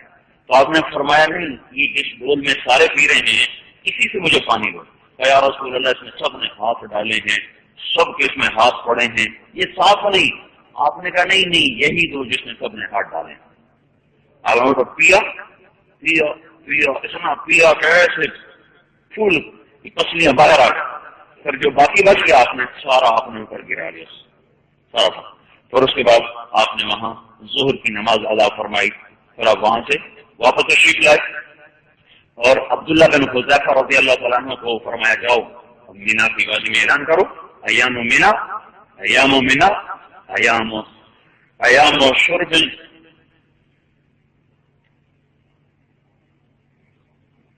ایام مینا, ایام اکل و شرب وذکر اللہ وبیعال. ایک روایت میں تھا کہ جاؤ بھائی اعلان کرو مینا کے دن کھانے پینے پینے کے, اللہ کے ذکر کے. اور یہ جو 11 تاریخ ہے اس کو کہتے ہیں یوم الاقارع, حدیث میں کہتے ہیں یوم الاقارع, قراء کہتے ہیں سری پائے, پائے نہیں تو پائے.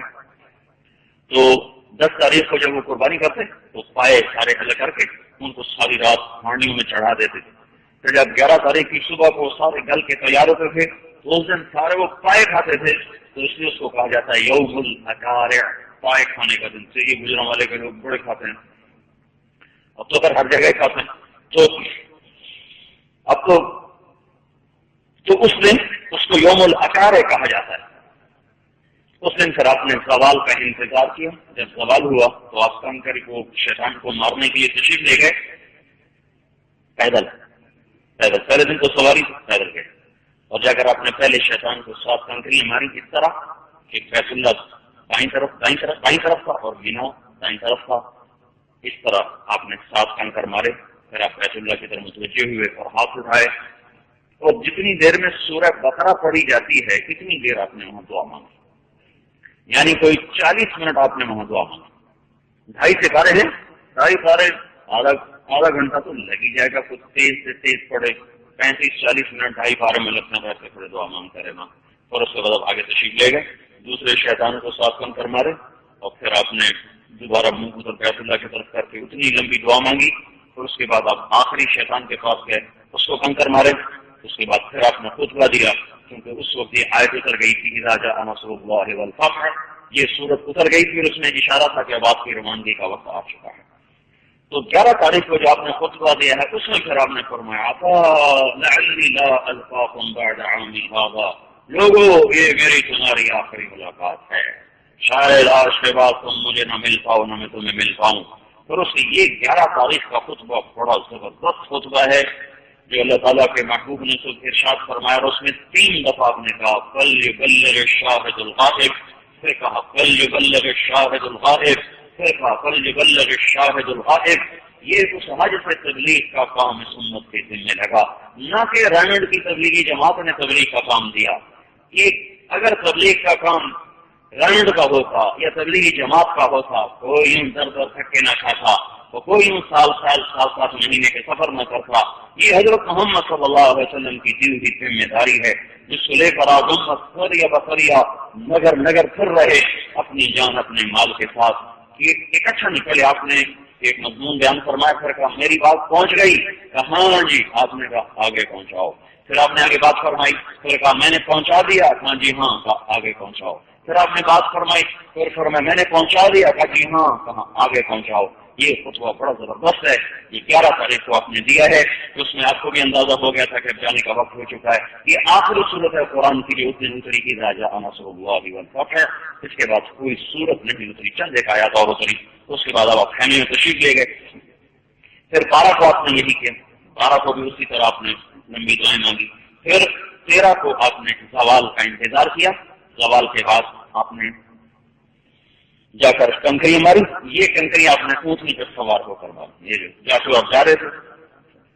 ہاں، مینا میں آپ مزدلفہ میں آپ نے یہ کام کیا کہ عورتوں کو پہلے جانے کی اجازت دے دی، عورتیں معذور لوگ پہلے جا سکتے ہیں، تو آدھی رات کے بعد ان کو جلد جانے کی اجازت مل گئی، تو ام سلمہ رضی اللہ تعالیٰ عنہا، اسماء بنت ابی بکر رضی اللہ تعالیٰ عنہا، تو چند ایک اور یہ مستورات پہلے تشریف لے گئی، اور ام سلمہ رضی اللہ تعالیٰ نے تو جا کر کنکر بھی مار دیے۔ آپ نے کہا تھا کہ فجر کے شروع ہونے سے پہلے پتھر نہ مارنا، لیکن انہوں نے جا کے پہلے مار دیے تھے، حکم فجر کے بعد کری ہے۔ اس کے بعد 13 کو جب آپ چلے وہاں سے، تو سیف و بنی کنانہ ایک جگہ آتی ہے، سیف و بنی کنانہ وہ جگہ ہے جہاں ہمارے نبی کے ساتھ بائی کاٹ کا معاہدہ لکھا گیا تھا، اور آپ کو 3 سال شیب ابی طالب میں رہنا پڑا تھا، تو وہاں آپ نے قیام فرمایا۔ ابو رافع رضی اللہ تعالیٰ عنہ نے وہاں خیمہ لگا دیا آپ کے لیے۔ 11 تاریخ کے خطبے میں ایک بات میں عرض کرتا چلے جاؤں، اس دن آپ نے جب خطبہ دیا تو ابو یزید رقاشی رضی اللہ تعالیٰ عنہ کے چچا، انہوں نے حضور کی اونٹنی کی لگام کو پکڑا ہوا تھا، اور اب وہ خطبہ دے رہے تھے، تو آپ نے ارشاد فرمایا کہ دیکھو ایک دوسرے کے مال پہ ڈاکے نہ ڈالنا۔ ڈاکہ صرف یہ نہیں ہوتا کہ چھین لینا، جھوٹ بول کے سودا بیچنا بھی ڈاکہ ہی ڈالنا ہے، غلط تول کے بیچنا بھی ڈاکہ ہی ڈالنا ہے، کسی کے مال پہ ڈاکے نہ ڈالنا، کسی کے لیے کسی کا مال حلال نہیں جب تک اس کی اجازت نہ دے۔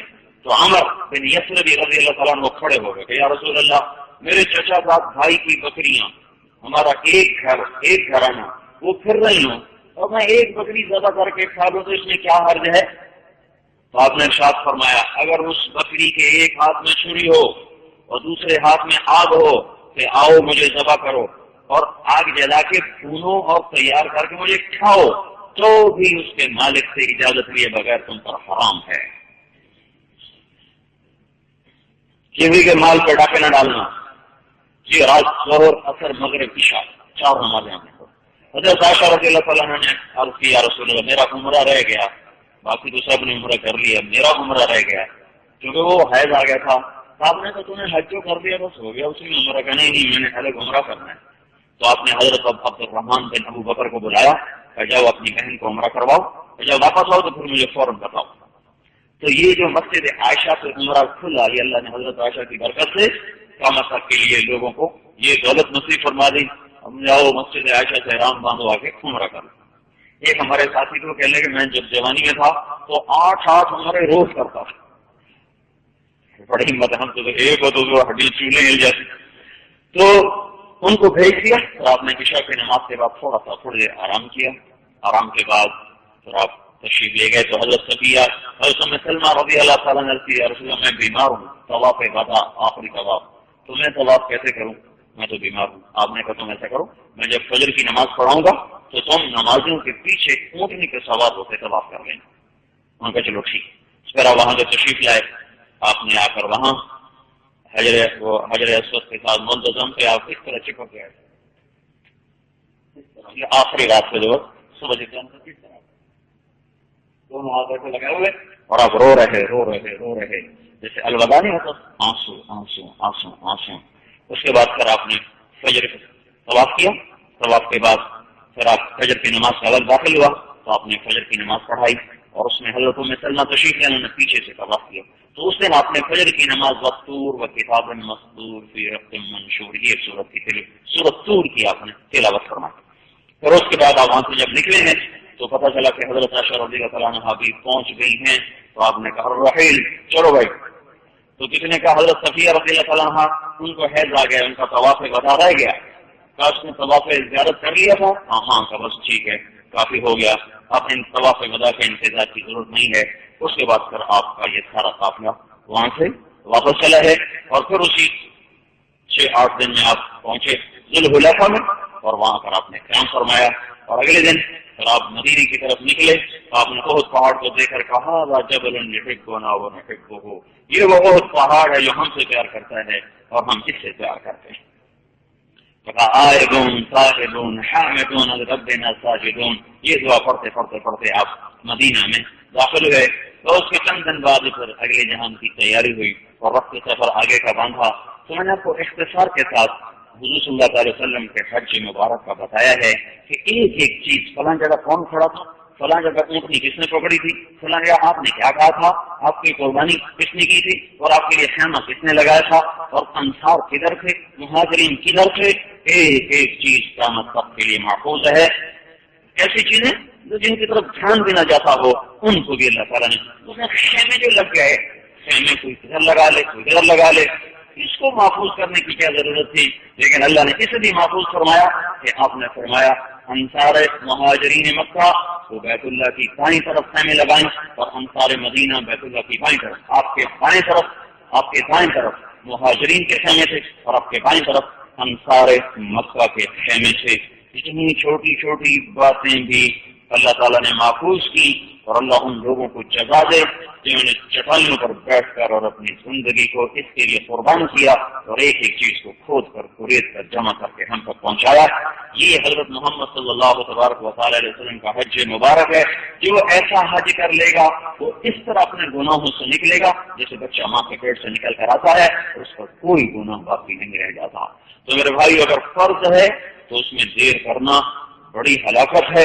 اور آپ نے فرمایا جس کو اللہ تعالیٰ نے رزق دیا اور 5 سال مسلسل میرے پاس نہ آیا تو اس نے میرے ساتھ بے وفائی کی. جس کو اللہ نے رزق دیا اور 5 برس مسلسل گزر گئے اور میرے پاس نہ آیا تو اس نے میرے ساتھ وفا نہ کی. فقط جفاری، اس نے میرے ساتھ بے وفائی کی. تو اللہ تعالیٰ نے جس کے ذمہ کیا ہے اس کے اوپر فرض ہے اس کو ادا کرے. اور ہم تابعوا بین الحج والعمرہ، پیدر کا حج کرو عمرہ کرو، پیدر کا حج کرو عمرہ کرو کہ ینفیان الفقر، یہ فقر کو مٹاتے ہیں، یہ نفاق کو مٹاتے ہیں. ابو بکر رضی اللہ عنہ 2 سال خلیفہ رہے، دونوں سال حج کی. عمر رضی اللہ عنہ 10 برس خلیفہ رہے، ہر سال حج، ہر سال. آخری حج پہ فرمایا اللہ انتشرت رعیتی وانکسرت ہمتی، میرے مولا میری رعایا بڑی بڑھ گئی اور میری ہمت سخت اور شکست ہو گئی، اب مجھے بھی اپنے پاس اٹھا لے. وہ حج کے چند دن بعد محرم میں جیسے حضور صلی اللہ علیہ وسلم حج کے بعد گئے، حضرت عمر رضی اللہ تعالیٰ عنہ بھی حج کے بعد ہی اللہ کے دربار میں حاضر ہو گئے. حضرت عثمان رضی اللہ تعالیٰ عنہ نے آخری سال جس دن فتنہ ہوا اس سال اپنے حج نہیں کے ورنہ ہر سال حج.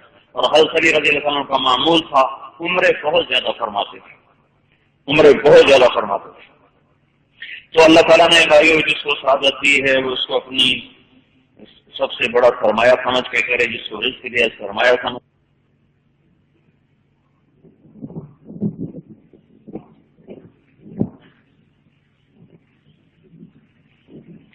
الحمد لله وكفى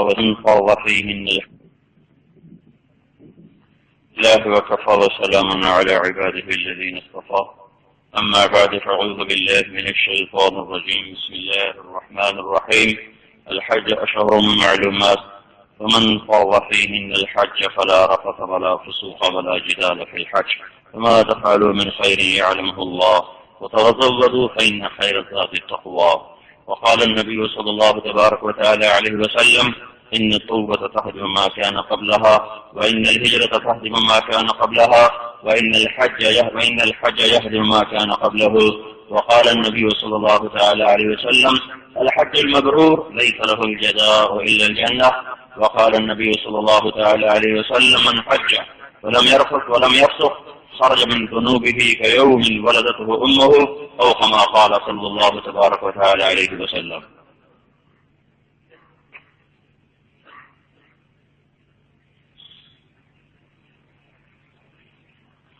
الحمد لله وكفى وسلاما على عباده الذين اصطفى. أما بعد، فأعوذ بالله من الشيطان الرجيم. بسم الله الرحمن الرحيم. قل هذه سبيلي يدعو إلى الله على بصيرة أنا ومن اتبعني وسبحان الله وما أنا من المشركين. وقال النبي صلى الله عليه وسلم: فليبلغ الشاهد الغائب.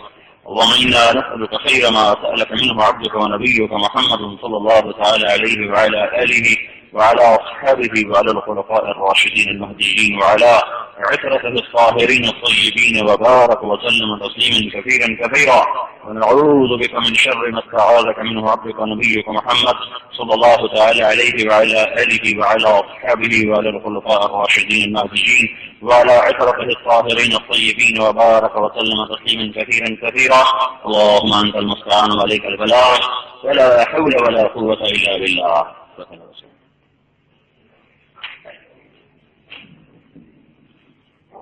الله أكبر الله أكبر الله أكبر الله أكبر.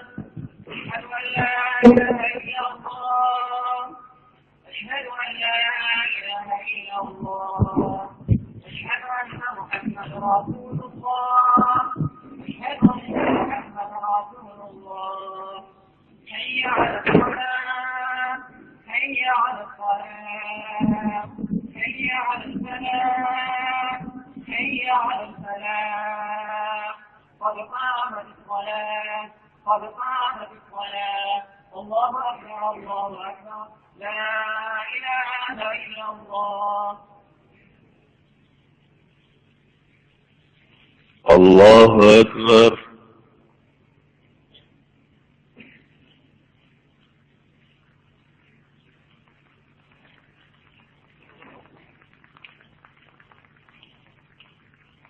الحمد لله رب العالمين الرحمن الرحيم مالك يوم الدين. إياك نعبد وإياك نستعين. اهدنا الصراط المستقيم صراط الذين أنعمت عليهم غير المغضوب عليهم ولا الضالين.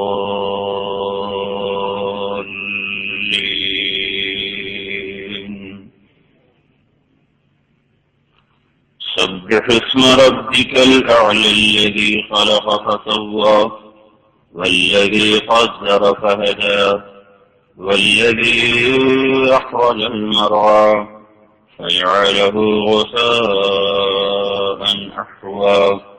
سنقرئك فلا تنسى إلا ما شاء الله إنه يعلم الجهر وما يخفى. ونيسرك لليسرى فذكر إن نفعت الذكرى سيذكر من يخشى ويتجنبها الأشقى الذي يصلى النار الكبرى ثم لا يموت فيها ولا يحيا. قد أفلح من تزكى وذكر اسم ربه فصلى. بل تؤثرون الحياة الدنيا والآخرة خير وأبقى. إنها لفي الصحف الأولى صحف إبراهيم وموسى. الله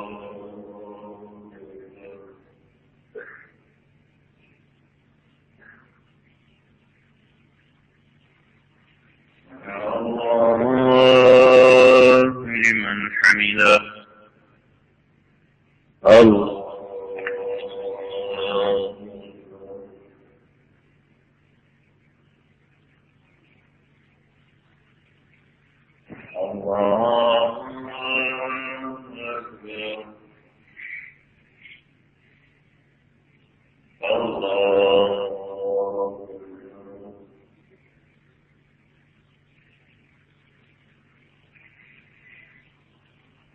الله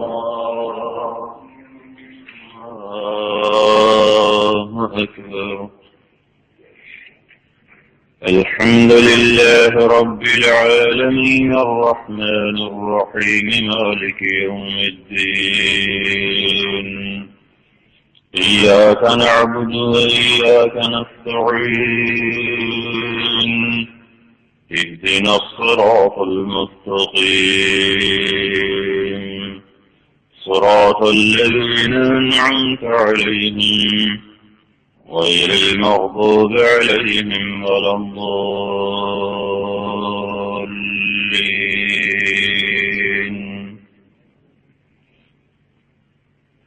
هل أتاك حديث الغاشية؟ وجوه يومئذ خاشعة عاملة ناصبة تصلى نارا حامية تسقى من عين آنية ليس لهم طعام إلا من ضريع لا يسمن ولا يغني من جوع. وجوه يومئذ ناعمة لسعيها راضية في جنة عالية لا تسمع فيها لاغية فيها عين جارية فيها سرر مرفوعة وأكواب موضوعة ونمارق مصفوفة وزرابي مبثوثة أفلا ينظرون إلى الإبل كيف خلقت وإلى السماء كيف رفعت وإلى الجبال كيف نصبت وإلى الأرض كيف سطحت. فذكر إنما أنت مذكر لست عليهم بمسيطر إلا من تولى وكفر فيعذبه الله العذاب الأكبر. إن إلينا إيابهم ثم إن علينا حسابهم. الله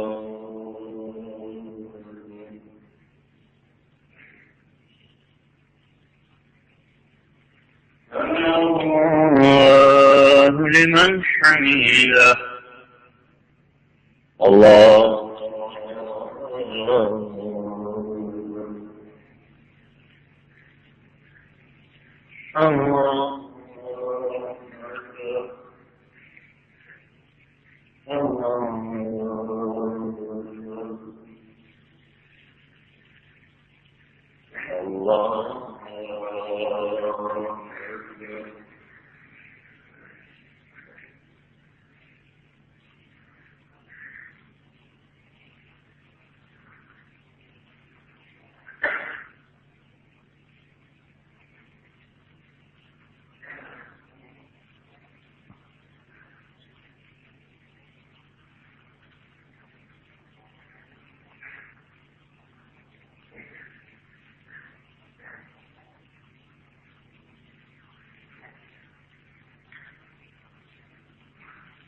السلام عليكم ورحمة الله. السلام عليكم ورحمة الله.